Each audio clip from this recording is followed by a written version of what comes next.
Life matters. Our life experiences, both positive and negative, mold who we are and how we navigate the world. When I was about 4 years old, I used to cry to my eldest sister consecutively every night. And I would open up to her about how much I feared death. At the time, it was just the two of us, with me being the youngest daughter and her being the firstborn. Those times were still vivid in my memory.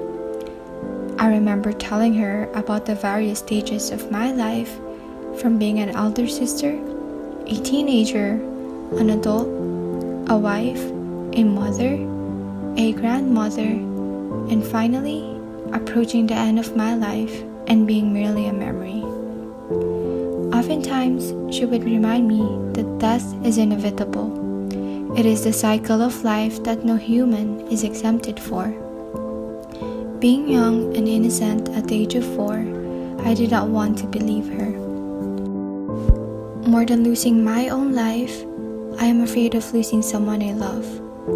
I was 8 years old when I first encountered this heartbreaking point. I couldn't bear to absorb and accept that my grandmother was gone, for I attempt to deny the separation. It took a toll on me that I chose to not attend the burial of my uncle, roughly 5 years ago, as the fear has already been ingrained in my whole being.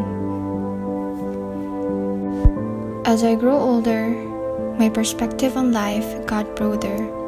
The world became bigger, and the challenges I faced got more serious. It turns out that life is not as smooth sailing as I thought it would be when my younger self was trying to envision the future I want. I felt like a complete failure, that I no longer have the capacity to navigate adulthood. I have completely lost control of my life, and everything seems to not fall into place. I attempted college 3 times without having to decide what I really want to pursue. I'm struggling with my family's financial situation, and my mental health is not in a stable state as a result of certain personal issues I am dealing with. I spent the majority of my life in the Philippines. It was there that I discovered my self-identity. It is where the people I love the most live. Life was very simple back then.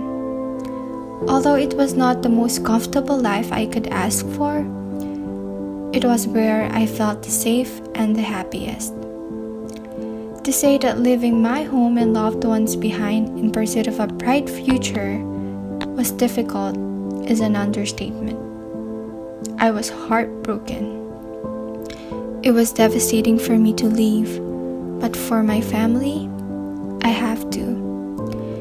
Now that our family has grown to 8 members, someone must be willing to make sacrifices and work harder in order to keep us afloat. Hence, that someone is me. Life became unbearable, and my greatest fear no longer matters to me anymore. There was once a point in my life when I thought that the only way of ending my suffering is by not living. Ironically, the same day I had these thoughts was the same day they were completely eradicated. After having a mental breakdown, I composed myself and went to my doctor's appointment. I was there solely because he has to read my blood test results to me. Surprisingly, he said he would evaluate my mental health too.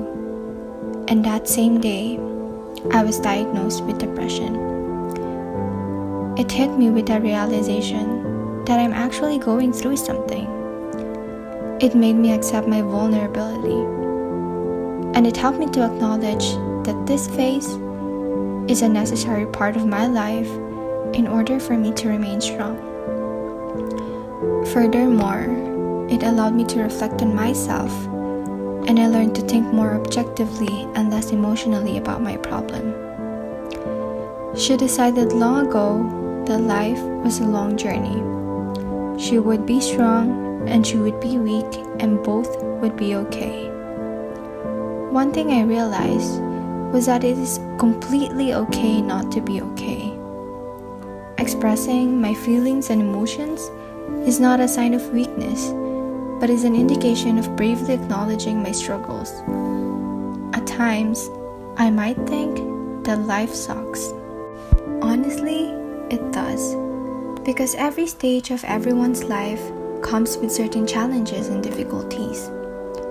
But how we survive from them emphasizes how we value life. Therefore, for me, life matters.